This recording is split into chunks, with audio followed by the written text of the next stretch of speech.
तो देश की राजनीति में अरविंद केजरीवाल वही बच्चा है जो लोगों के घर के गेट पे जाता है, घंटी बजाता है, किसी के घर पत्थर मारता है। और क्या करता है केजरीवाल? और ये पार्टी देश के राजनीतिक इतिहास में सबसे अनुशासनहीन पार्टी है। दिल्ली में आज से 1 दशक पहले एक ठग आया जिसने डबल एक्सएल की शर्ट और 32 कमर पे 36 की पैंट पहन के नीचे चप्पलों के साथ दिल्ली वालों को जो है बरगलाने का भरपूर प्रयास किया। केजरीवाल का काम सुबह उठना, मोदी को गाली देना, दोपहर होना, मोदी को गाली देना, रात होना, मोदी को गाली देना। तो देखिए, कथनी मीठी खांसी, करनी विष की लो, और कथनी छोड़ करनी करे तो विष भी अमृत हो। अब इतनी बात अगर केजरीवाल और उनके पट्टों को समझ आ जाए तो मुझे लगता है कि देश के अंदर, प्रदेश के अंदर बहुत बड़ा परिवर्तन हो जाए। आज जिस तरीके से देश की राजधानी दिल्ली के हालात हैं कि लगातार जनता जो है वो कहीं पानी के लिए त्रस्त हो रही है तो कहीं पानी सड़कों पर भरा हुआ है। पर कई महीनों से शराब घोटाले में जेल में बंद दिल्ली के मुख्यमंत्री अरविंद केजरीवाल आज भी दिल्ली के तख्त यानी कि मुख्यमंत्री पद से इस्तीफा नहीं दे रहे हैं, जिसको लेकर ये मांग उठ रही है कि मुख्यमंत्री को इस्तीफा दे देना चाहिए या राष्ट्रपति उन्हें बर्खास्त कर दे। ये जो मांग उठ रही है सोशल मीडिया पर लगातार, और बीजेपी के नेता भी कई बार निकलकर सामने आ रहे हैं। आप इस पूरे मामले को किस तरीके से देख रहे हैं वेद शर्मा जी? देखिए, बहुत ही संवेदनशील मामला है। दिल्ली में आज से 1 दशक पहले एक ठग आया जिसने डबल एक्सएल की शर्ट और 32 कमर पे 36 की पैंट पहन के नीचे चप्पलों के साथ दिल्ली वालों को जो है बरगलाने का भरपूर प्रयास किया, और वो 2 से अधिक बार उसमें जो है सफल भी हुआ। और वही आदमी हर 5 साल बाद उठकर खड़ा हो जाता है, फिर बोलता है मैं दिल्ली को लंदन बना दूंगा, मैं दिल्ली को पेरिस बना दूंगा, मैं दिल्ली को फलाना बना दूंगा, मैं दिल्ली को ढेकना बना दूंगा। उस आदमी ने कुछ बनाया नहीं बनाया, उसने दिल्ली वालों का खूब बनाया। और दिल्ली में जो है दिल्ली की सड़कों को जल भराव के लिए, दिल्ली के जो है युवाओं को दारू पीने के लिए, और जो है दिल्ली के लोगों को जो है दर दर भटकने के लिए छोड़ा हुआ है। आप सोचिए, जो व्यक्ति दिन रात जो है लोग दूसरों के ऊपर आरोप लगाना, स्वच्छता की राजनीति की बात करना और जो है गवर्नेंस की बात करने का जो है एक ढोंग रचा करता था, आज वो व्यक्ति जो दूसरों के ऊपर हजारों पन्ने के जो है आरोप लिए घूमता था, सबूत लिए घूमता था, आज वो व्यक्ति भ्रष्टाचार के आरोप में, दारू की दलाली के आरोप में वो व्यक्ति जेल के अंदर है। और वो व्यक्ति जो दुनिया को शुचिता की बात करता था, दुनिया को आरोप लगाने के बाद जो है इस्तीफे की मांग करता था, आज वो कई महीनों से जेल के अंदर होते हुए भी वो व्यक्ति जो है त्यागपत्र नहीं दे रहा। अब आज ये 10 साल की दिल्ली की राजनीति का पोस्टमार्टम करना बहुत ज़रूरी है। जिस व्यक्ति ने कहा कि मैं इतने 100 स्कूल खोलूँगा, इतने 100 कॉलेज खोलूँगा, इतने हॉस्पिटल खोलूँगा, उस आदमी ने ऐसे हवाई किले दिखाए, ऐसे दिवा स्वप्न दिखाए दिल्ली को लोगों को। उसने दिल्ली की गली गली में दारू की दुकान खोल दी। आप बताइए, जितने दारू के दुकान खोले थे, अगर उसके आधे भी दिल्ली के अंदर स्कूल, कॉलेज और हॉस्पिटल बनवा दिए होते तो आज कुछ और काम होता। वो व्यक्ति कहता रहा कि भैया मेरे पास एमसीडी नहीं है, मैं ये कर दूंगा, मैं वो कर दूंगा। दिल्ली वालों ने उसको एक बार एमसीडी भी देख के देख ली। आज ना दिल्ली में सरकार का पता, ना सरकार चलाने वालों का पता।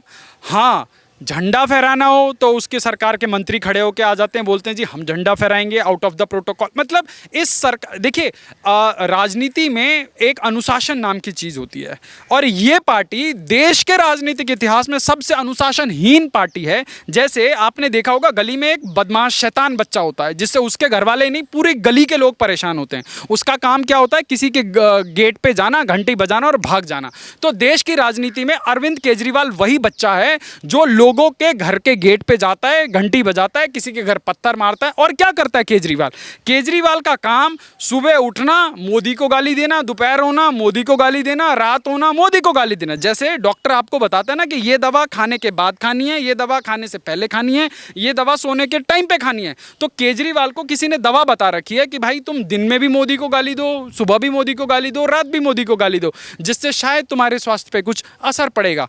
तो इतना करते करते आज केजरीवाल जी जेल के अंदर सड़ रहे हैं। और किस लिए सड़ रहे हैं? क्योंकि जिस दिल्ली को उन्होंने गवर्नेंस देने का वादा किया था, जिस दिल्ली को उन्होंने एक मॉडल राजधानी बनाने का वादा किया था, उन्होंने दारू का मॉडल जो है दिल्ली में इंप्लीमेंट करने का प्रयास किया। और वो भाई साहब आज जो है जेल के अंदर हैं, पूरी सरकार जेल के अंदर है। उप मुख्यमंत्री साहब के ऊपर तो कोर्ट की दया हुई और वो निकल के आए, तो वो ऐसे निकल के आए, उन्होंने एक बड़ा भारी विजय जुलूस निकाला, जैसे वो मोहनचंद करमचंद गांधी जी के साथ जो है भारत को स्वतंत्र कराने की जो लड़ाई में शुमार हुए थे। तो आप सोचिए, आज इस देश के अंदर एक बड़ी राजनीतिक बहस है कि राजनीति का स्तर, शुचिता का स्तर इतना निम्न हो गया है कि ये लोग पहले आपके ऊपर झूठे आरोप लगाएंगे, उससे एक माहौल क्रिएट क्रिएट करेंगे, उससे पॉलिटिकल बेनिफिट लेंगे, उसके बाद जैसे ही कोर्ट में पकड़े जाएंगे वहाँ जाके नाक रगड़ के माफ़ीनामा।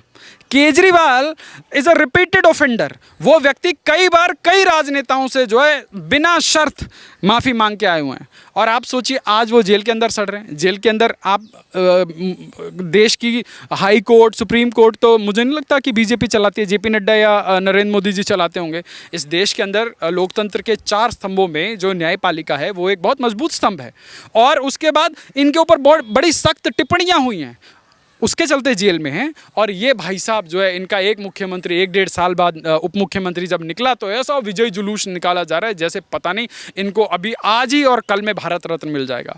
पर शर्मा जी, कल ही भारतीय जनता पार्टी के तमाम विधायक जो हैं वो देश की राष्ट्रपति द्रौपदी मुर्मू से मिले, और उन्होंने सीधे तौर पर मांग कर दी है कि दिल्ली के मुख्यमंत्री अरविंद केजरीवाल को बर्खास्त किया जाए। तो आज जिस तरीके की दिल्ली के हालात हैं, तो क्या लगता है जो राष्ट्रपति द्रौपदी मुर्मू हैं वो जल्द ही बर्खास्त कर देंगी क्या केजरीवाल को? देखिए, मुझे लगता है कि ये जो है एक लीगल कंसल्टेशन का मामला है, और ये सिर्फ दिल्ली के भाजपा विधायकों की मांग नहीं है, ये दिल्ली के जो है 2 करोड़ लोगों की मांग है कि एक आदमी देश के अंदर जो है अनर्गल आरोप लगाता है, झूठे आरोप लगाता है, और जब खुद की बारी आती है तो अपने को जो है बहुत बड़ा विक्टिम प्ले करता है।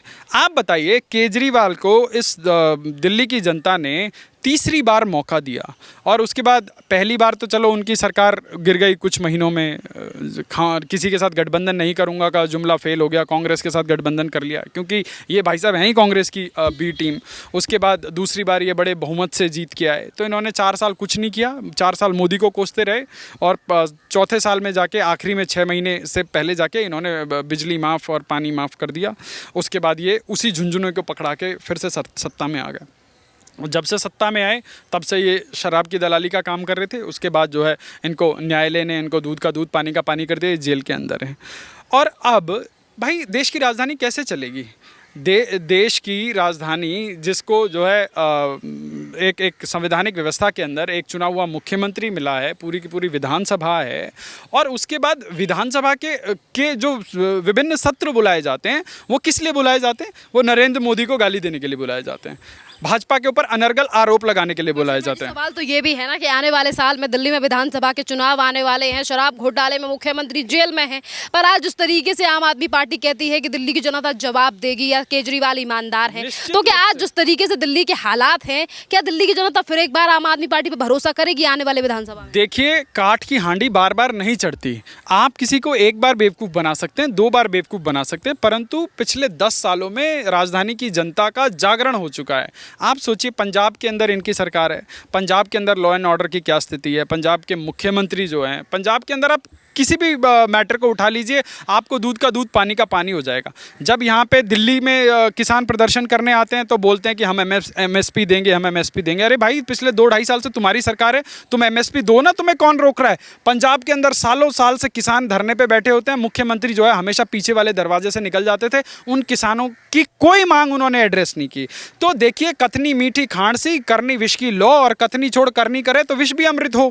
अब इतनी बात अगर केजरीवाल और उनके पट्टों को समझ आ जाए तो मुझे लगता है कि देश के अंदर, प्रदेश के अंदर बहुत बड़ा परिवर्तन हो जाए। पर जब जिनके मन में ही जो है भ्रष्टाचार लिखा हो, जिनके दिमाग में ही जो है देश की जनता की आंखों में धूल झोंकना, झूठ बोलना, ये सब लिखा हो, तो उनसे गवर्नेंस और उनसे विकास की बातें करना, ये सब बेमानी है। अगले साल दिल्ली के अंदर निश्चित रूप से जो है विधानसभा का चुनाव है, और भारतीय जनता पार्टी पूरे दमखम के साथ लड़ेगी। आप सोचिए, दिल्ली की जनता ने कुछ तो समझा होगा। इस भाई साहब ने कांग्रेस को गालियां दी, कांग्रेस की ही सरकार उखाड़ के पंजाब में फेंकी, कांग्रेस के साथ ही गठबंधन कर लिया। दिल्ली में कांग्रेस जो है अच्छी है, कांग्रेस के साथ गठबंधन करेंगे, पंजाब में गालियां देंगे। ये भाई कैसा गठबंधन? आपने क्या देश की जनता को बेवकूफ़ समझ रखा है? तो दिल्ली की जनता ने सातों की सातों सांसद की सीट उठा के किसको दी? भाजपा को दी। एक भी आम आदमी पार्टी को नहीं दी ना। अगर इनका ये विक्टिम प्लेहुड जो चल जाता तो इनके तो 2-3 सांसद आने चाहिए थे।